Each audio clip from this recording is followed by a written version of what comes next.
தோல்வி நிலையென நினைத்தால் மனிதன் வாழ நினைக்கலாமா, உயிரை இழந்தோம் உணர்வையும் இழந்தோம், அப்புறம் எதை இழக்கலாம். ஆனா மாநாடு பாத்தியாப்பா, சூப்பரா போச்சுப்பா.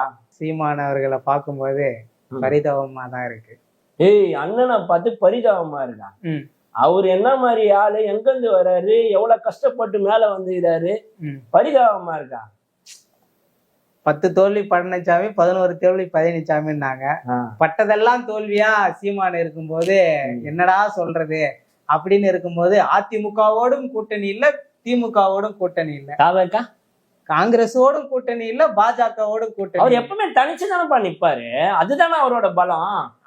ஏப்பா நீ ஓட்டுக்காக அவர் நிக்கிறாரு நினைக்கிறியா? மீட்டிங் நடத்தினாங்க, ஒரு சின்ன தம்பி என்ன பண்ணா, உண்டியல்ல வந்து பார்கோடு ஒட்டி. அதுதானே அரசியல். எங்களுக்கு திரள் நிதியே போதும், மத்த நிதிலாம் வேணாம்.